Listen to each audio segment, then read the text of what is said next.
You answer too fast, laugh too hard, and walk away replaying weird sentence for hours afterward. Meanwhile, the calm person beside you says less, does less, and somehow leaves with more respect. That difference feels unfair until you notice people are not rewarding effort. They are reading signals. And the loudest signal in every conversation is not charm, wit, confidence, or perfect words alone. It is whether you look like someone who needs something from the room right now badly. Neediness is not always obvious begging. Sometimes it hides inside smiling, explaining, proving, and overperforming constantly. You think you are being friendly, but people often read it as pressure right away instead. And pressure makes others tense, guarded, skeptical, or strangely less generous than they were before, somehow. So today we are getting to the social skill that quietly flips that whole pattern around. Not the flashy one, not the extrovert one, not the fake confidence trick you already tried. The real one is subtler, stronger, and once you see it, impossible to unsee ever again.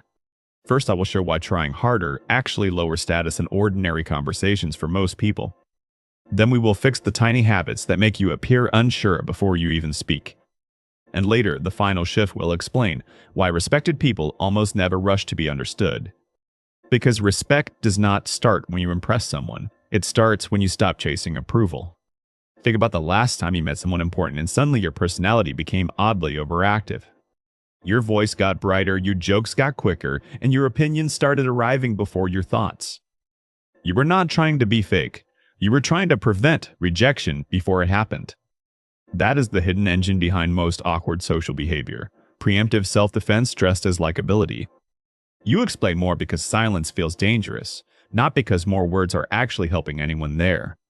You agree too quickly because disagreement feels risky, not because you genuinely changed your mind inside. You feel every pause because pauses feel like failure, even though pauses often communicate steadiness naturally. People can feel all of this without naming it, the way animals sense weather changing nearby. They do not think this person wants approval, but their body quietly responds like it does. Shoulders tighten, replies shorten, eye contact flickers, and warmth drops 2 invisible degrees across the room.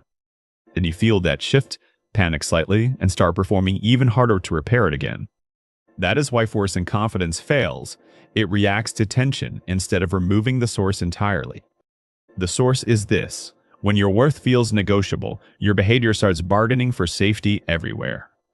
And bargaining behavior never looks powerful, even when it wears expensive clothes and practiced eye contact. Powerful people are not perfect talkers. They are simply harder to emotionally yank around by others. So the skill that earns respect is not domination, charisma, or winning every exchange at all. It is emotional non-desperation, the ability to stay grounded when you want connection, approval, validation. In English, it means wanting people without leaning on them to tell you who you are. That one shift changes your tone, your timing, your boundaries, and the amount of explanation instantly. And people often call that confidence, even though what they are really sensing is freedom there. The first practical move is brutally simple. Stop answering the emotion before answering the question itself. When someone challenges you, most people respond to the sting first and the topic second instead. That is why harmless questions sometimes receive defensive essays, nervous laughter, or strangely aggressive certainty back. Imagine your boss asks, "Why was this late?" and your chest instantly gets hot inside again. Instead of answering, you start building a courtroom speech, stacking excuses before anyone accused you directly. The stronger move is one breath, one beat, then clean sentence addressing only what was asked. It sounds like, "It was late because I underestimated the handoff and I fixed it today." No apology waterfall, no frantic smile, no extra biography proving you are still competent enough here. That restraint tells people your nervous system is not available for public negotiation right now anymore. And when your nervous system stays organized, other people instinctively organize around you too, more easily. Second, stop over-explaining preferences, decisions, and boundaries like you are requesting permission to have them. Respect drops whenever your no arrives, wearing 7 softeners, 3 disclaimers, and a guilty grin afterward. You know the version. "I mean, maybe not tonight, unless you really need me, sorry though." That sentence does not sound kind. It sounds like your answer can be pushed around easily. A respected boundary is short, warm, and closed, like a door that gently latches behind you. "I cannot make it tonight, but thank you for asking," does the job beautifully every time. Notice what is missing: the essay, the defense, the attempt to manage the disappointment for them. People trust boundaries more when the person setting them looks able to survive disapproval without collapsing. And every time you survive that tiny moment, your self-respect stops feeling theoretical and distant. Third, stop treating conversation like a performance review and start treating it like live observation instead. Performance mode makes you monitor yourself so hard that you cannot actually notice anybody else properly. And people love feeling noticed far more than they love being impressed by anybody at all. Watch a socially strong person at dinner, and you will see curiosity before self-presentation consistently. They ask one clean question, listen long enough to hear the real answer, then build there. Not 20 interview questions, not fake fascination, just enough attention to make the other person unfold. That matters because respect grows around people who create psychological space, not conversational traffic all day. Try this the next time you meet someone new. Observe, ask, pause, reflect, then speak carefully. Observe their energy. Ask about something real, pause after they answer, reflect one detail back gently. Suddenly, the conversation feels less like networking and more like oxygen entering a sealed room again. If this is helping, like the video, subscribe, and comment which habit sabotages your presence most. The fourth move is to stop rushing your responses just to prove you belong there yet. Fast replies can sound sharp online, but in person they often leak approval hunger instantly outward. The room asks a question, and your mouth sprints because silence feels like social death there. But the person who can think for 2 seconds without panicking looks automatically heavier socially immediately. Not colder, not smug, just rooted, like they trust themselves to a ride without scrambling for footing. This is especially powerful when someone teases you, challenges you, or tries to rush you publicly. Most people defend immediately, accidentally confirming the tease landed exactly where they feared most deeply inside. A slower response changes the picture completely because it says you are choosing, not flinching back. Someone says, "Wow, you were quiet tonight," expecting you to scramble and explain yourself instantly again. You smile, pause, and say, "I was just listening," then let the silence stand there comfortably.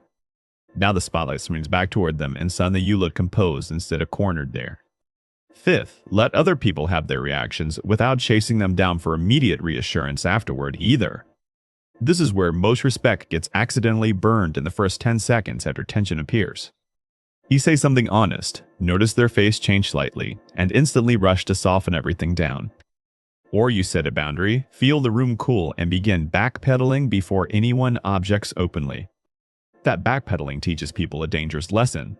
Your truth disappears if their discomfort lasts long enough. Strong presence means letting the wave pass without trying to surf everyone else's feelings for them. They are allowed to be surprised, disappointed, unconvinced, or silent for a minute after that too. Your job is not emergency emotional cleanup. Your job is staying clear and respectful through it.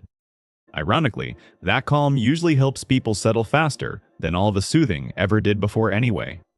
Now here is the deeper layer most advice completely misses, and it changes everything you thought. Respect is not created when people like your personality. It appears when they trust your center. Your center is the part of you that does not collapse, oversell, or beg for footing. It is the part that can hear no, feel awkwardness, and still remain intact inside quietly. Without that center, every social technique becomes makeup on a shaking hand in bright daylight anyway. With that center, even simple sentences sound cleaner, stronger, and more believable to everyone around you. This is why one person says maybe and sounds timid, while another sounds considerate and firm. Same word, different nervous system, completely different effect in the room the second it lands there. So if you want more respect, stop asking, "How do I seem impressive to people here?" Start asking, "Can I stay regulated when a tension, disagreement, or uncertainty enters the room suddenly tonight?" Because people respect the person who can stay themselves under social weather without borrowing cover outside. Here is a useful test you can try tomorrow in any conversation you secretly care about. Notice the exact moment you feel the urge to explain, impress, rescue, or hurry yourself unnecessarily. That urge is gold because it shows where your respect starts leaking out first in real time. Do not obey it immediately. Get curious about it like a scientist watching sparks fly upward. Ask yourself, what am I trying to prevent now, and what happens if I do not? Then choose the calmer move, even if your body complains for 5 whole seconds after that. That tiny interruption is how a new social identity gets built in real life slowly anyway. Not through affirmations, not through pretending, but through surviving moments you used to overmanage completely before. And every survived moment teaches your brain, I can be okay without performing for safety now. That is when your face relaxes, your words shorten, and people start leaning closer naturally again. Not because you became more entertaining, but because you became easier to trust in person now. And trust is the hidden currency underneath nearly every form of lasting respect between human beings. Now for the final piece, and this is the one almost nobody tells you until later. The goal is not to become unbothered. The goal is to become unreliant on approval emotionally. Unbothered people can become cold, perform detachment, or hide behind indifference when they feel threatened inside. Unreliant people are different. They can care deeply without making their identity depend on the outcome. That is the missing piece, because respect does not require emotional distance from everyone around you. It requires emotional independence while staying warm, present, honest, and fully human with other people nearby. You do not need less heart. You need less dependence on being approved of in moments. When approval stops being oxygen, conversation stops feeling like survival and starts feeling like choice again. You stop trying to win every room and start choosing how you show up inside it. You stop auditioning and start relating, and that shift is where real respect quietly begins daily. You stop polishing every sentence and start standing behind simple truth even when the room wobbles. And strangely, that is when your humor lands better, warmth feels cleaner, and your presence expands. People do not respect you because you never feel awkward. They respect you because awkwardness passes. They respect you because awkwardness does not make you abandon yourself to keep everybody else comfortable. That is the social skill underneath the surface, self-possession in the presence of uncertainty everywhere. And once people feel that, they may not say it, but they believe and trust you. The moment you stop needing the room to hold you up, the room sees you standing. Respect is the quiet echo that stays behind you after you walk out of the room.